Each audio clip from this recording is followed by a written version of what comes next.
Jó capítulo 42, versículo 1. Desde ontem, e não adianta tentar fugir dele. Aleluia, glórias a Deus. Jó capítulo 42, versículo 1.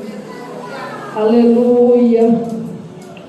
Nós vamos ouvir um pouco da história de Jó. Aleluia. Todos acharam? Glória a Deus. Antes de Salmo, Jó, você abre no meio. Abre no meio da Bíblia. Aleluia, glória a Deus.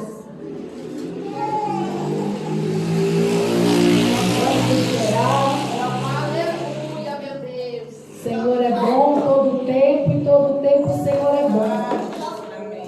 Deus tremendo e poderoso. Aleluia, Rei da Glória.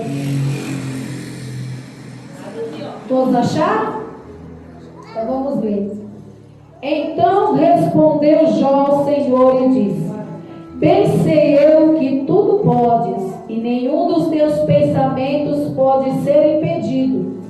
Quem é aquele, dizes tu, que sem conhecimento encobre o conselho? Por isso falei do que não entendia, coisas que para mim eram maravilhosíssimas e que eu não compreendia. Escuta-me, pois, e eu falarei, eu te perguntarei, e tu ensina-me.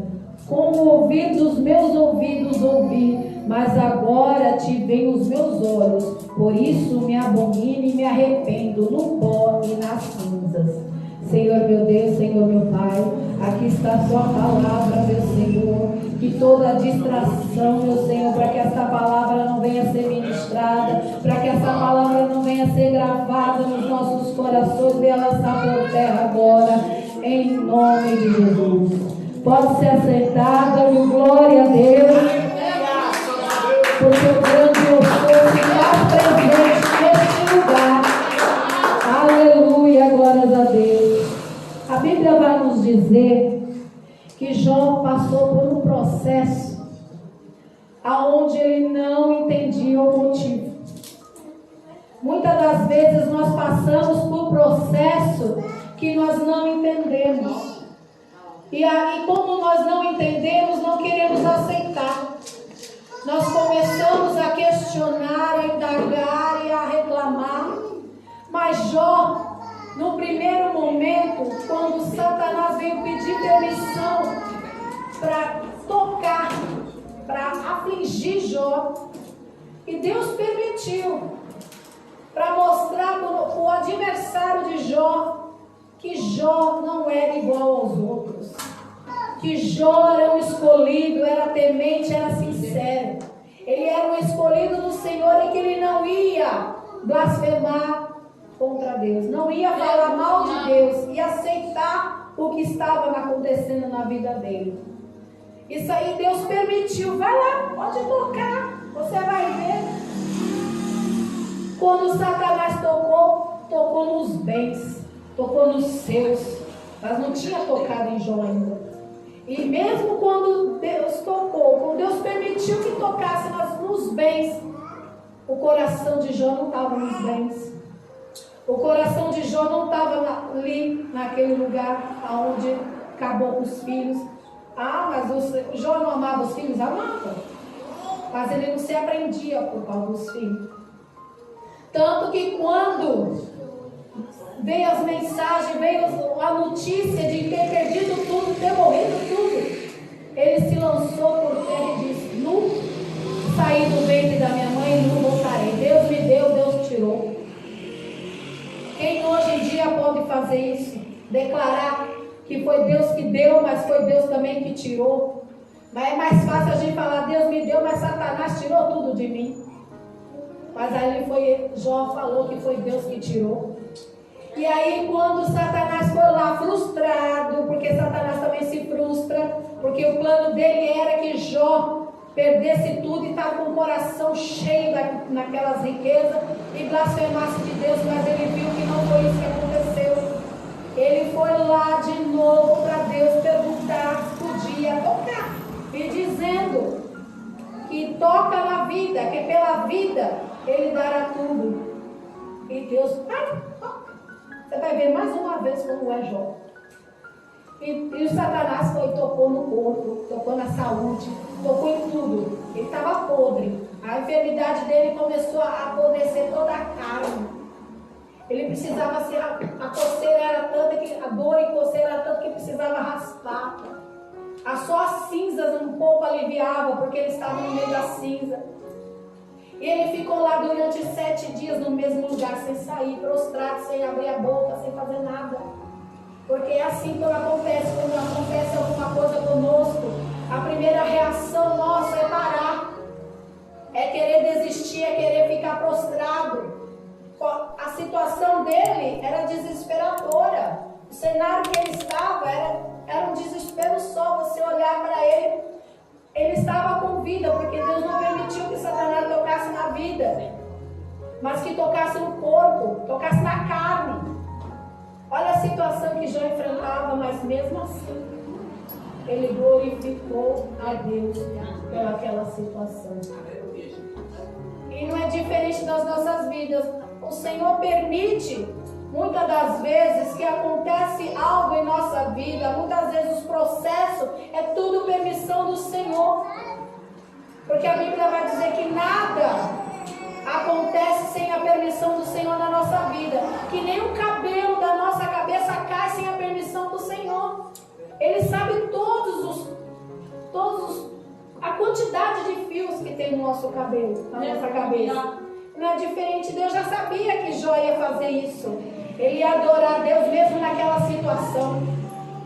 E quando os amigos souberam que Jó estava naquela situação, foi para lá contemplar, muitas das vezes olhar com seus próprios olhos, não acreditando no que estava vendo.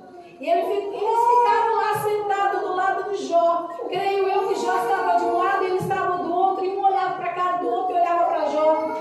E acho que cada um pensava, creio eu, e pensava, será que vai ser agora que ele vai morrer? Será que vai ser agora que ele vai falar alguma coisa? Então, eles ficaram 7 dias sem falar nada junto com Jó. Imagina, irmãos. Eles foram lá para consolar Jó, mas creio eu que eles estavam olhando para Jó, querendo saber o que está acontecendo. Se a gente for olhar as falas deles, nós vamos ver que eles não estavam ali realmente para consolar. Eles estavam aí para saber o porquê daquele motivo que ele estava naquela situação e que ele ia morrer ali. Só que Jó, a partir do 7º dia, começou a falar, a declarar que Deus é bom, e que ele era para ser amaldiçoado o nascimento dele.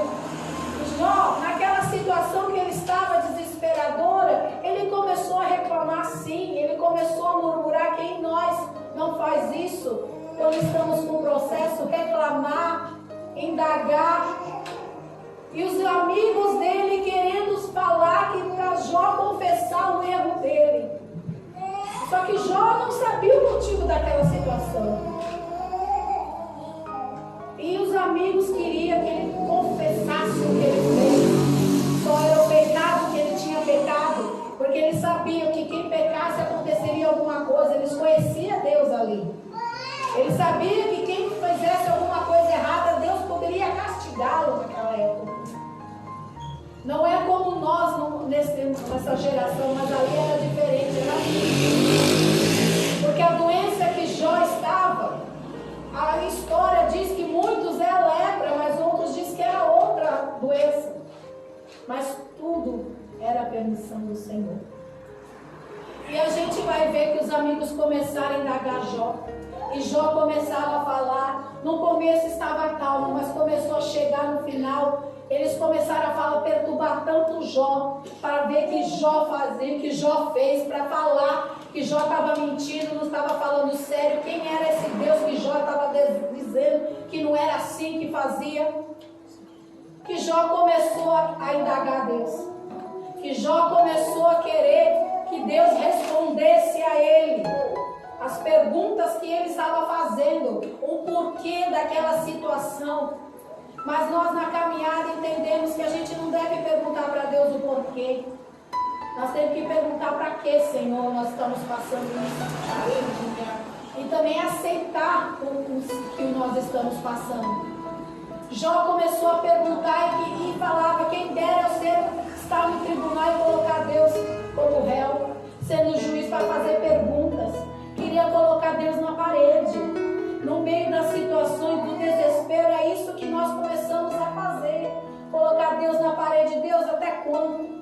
Até quando eu vou sofrer desse jeito? Até quando eu não vou ouvir as promessas que o Senhor fez? Até quando os seus planos não vão se cumprir na minha vida? Quantas vezes a gente já colocou o Senhor na parede? A gente muitas vezes pode colocar o Senhor na parede por inocência, mas não se faça isso, porque Deus logo em seguida, quando o Senhor lá no capítulo 37, 38, quando ele começa a vir falar com Jó, ele manda Jó cingir os lombos e se colocar de pé como homem. Porque agora eu vou perguntar e você vai me responder. Você tem capacidade de fazer isso? De ouvir Deus falar, eu vou fazer pergunta para você e você vai me responder? De colocar você na parede, como Jó colocou Deus na parede, Deus veio agora e colocou ele na parede. Fez cada pergunta para Jó que não tinha resposta. E como será eu e você, se Deus começasse a perguntar para mim e para você perguntas que você não sabe a resposta, que você não sabe como responder para um Deus tão grande e poderoso? Porque Deus estava ali no redemoinho. Deus apareceu para Jó no redemoinho e começou a perguntar para Jó aonde ele estava quando fez o firmamento, aonde se conseguia pescar.